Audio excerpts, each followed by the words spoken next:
Standing weddings to return from April. Tourism Minister allegedly employed his girlfriend with his private secretariat from central bank role. And Abner Akulina court case disrupted due to psychotic episode.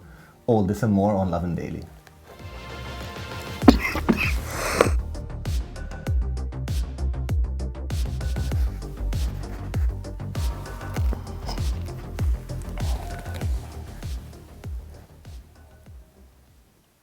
Good evening, Malta and Gozo, and welcome to another episode of Lovin Daily. My name is Yannick. With me is Tim Diacono. We have another jam-packed episode for you today. Starting with our first story for the day. Tim, you want to take it away? Yes, Health Minister Chris Fearn has announced the next stage of Malta's COVID-19 restriction easing strategy. A couple of small but important measures which are being eased. So here we go. From this coming Monday, it will no longer be illegal for people for more than 4 households to gather in the same house. Malta Day will extend its visitation hours for visitors.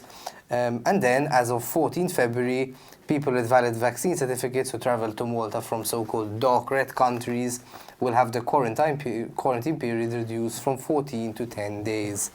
Travellers with work permits in principle, as in people who are coming to Malta for work, will no longer need to complete their quarantine at a hotel, but at a fixed residence, about time. I can't believe they've been in a hotel all this time. Meanwhile, as the current roadmap says that on 21st February, as it stands, Malta will cut the quarantine period for primary contacts of positive cases from 7 to 5 days.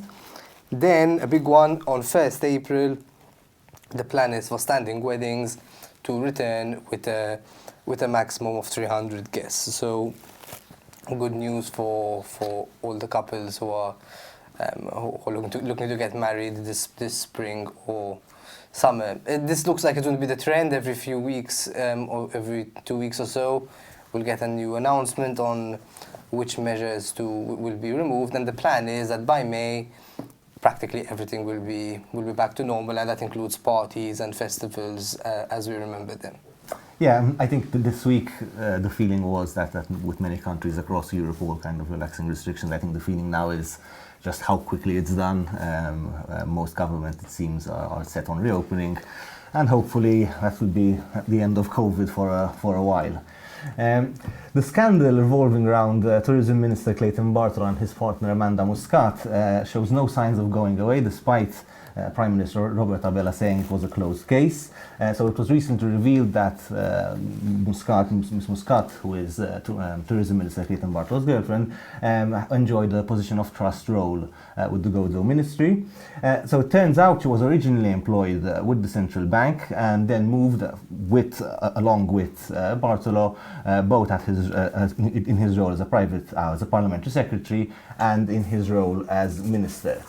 Prime Minister Robert Abela sought, to play down the story, saying, she's always been employed with the government. Though obviously what he failed to mention was that she's been moving from one role to the other after the minister. It seems that she was recently moved to the Gozo Ministry in a position of trust role in order to avoid embarrassment, especially following the Justine Caruana story. It seems, however, though, that these efforts weren't successful because, as we know, the story has been made public, and as we said, it seems to be plaguing the ministry and won't really be going away. Well, let's see how this develops, but it does seem like another case of a minister using public funds to benefit people close to them. Moving on, the court case against Abner Akulina, the 20-year-old charged with the murder of Paulina Dębska, continued today. Only it had to halt in its tracks because, as the court was informed shortly before the sitting started, Abner Akulina had been transferred from prison to Mount Carmel because he had suffered another psychotic episode. And the psychiatrist who personally treated Akulina at prison testified today. I was there. It was quite a gruesome sitting.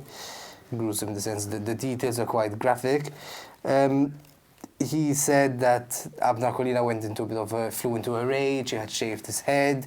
He began referring to himself as the devil, or that he has the devil inside him, which is what he said as well, or told police he believed before he allegedly killed Paulina Demska. And he also stripped naked, was resisting all kinds of help, was telling them, you can't help me, I'm beyond help, I'm a devil, I'm going to be crucified upside down when I die. And eventually they managed to force some kind of injections to him. He was transferred to Mount Carmel. The upshot of it all though is that he couldn't make it to court. And what I already saw was the early signs of some legal wrangling between the defense and the prosecution over this issue of his mental health. So the prosecution are trying to preempt this argument to a point, saying like, look, this cannot be that every time there's a sitting 2 days before he just says there's a psychotic episode, says he's seeing the devil, and then the case just keeps getting postponed eternally. Remember, there's a family out there, Paulina's family, who wants justice.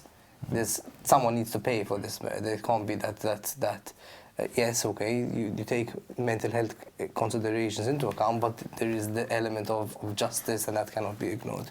Yeah, I mean, these cases are always very delicate, but especially when you have such a big mental health issue like it's always difficult, I suppose, for the courts and the prosecution and even the defense to handle. But as you say, you're right. You know, there must be justice for the case. There are families involved, and it's important that the court cases don't keep getting delayed. On to our next story, quite a sad story. A Maltese woman has opened up about the possibility of having her husband deported. So the woman, who preferred to remain anonymous, has been married to a Moroccan man for the past, she's been in a relationship with him for the past 9 years, and they've been married for 5 years. The man's been living in Malta for 14 years, since 2008. So it seems that he had a request for asylum rejected back in 2011, but despite that, he's been working and living in Malta. He pays taxes, and basically what he has to do, like many others in his situation, is to sign this yellow book at the police station once every 6 months. It seems that this man recently, last week, went to the police station to sign the book in the same way that he's always done. When he was presented with a document and asked to sign an approval of some sort for his deportation. The man, who has a kid in Malta, has family in Malta, children in Malta, refused to do so. And it seems that he was whisked away to the Safi detention center and kept there without being allowed to speak to his wife. He just went to the police station to do something that he's been doing regularly for the past several years, and just found himself in a detention center without being able to tell his wife what had happened. He eventually managed to make contact with her and essentially told her that he'd been given 3 days to appeal his case, with absolutely no idea what's to happen with him. This man has a life here in Malta, a job, family that's dependent on him. But it seems that none of this matters, and he stands a very real possibility of being deported within the next 3 days. One understands, obviously, the need for regulations to be followed and for that policy change can be implemented. That being said, it seems very destructive to be ripping families apart, especially when someone's law-abiding citizen, a part of the community. It's very difficult to understand what exactly society gains by having him taken away from his family. Yeah, that's the real crux of it, is that there's human beings involved, there's a family involved.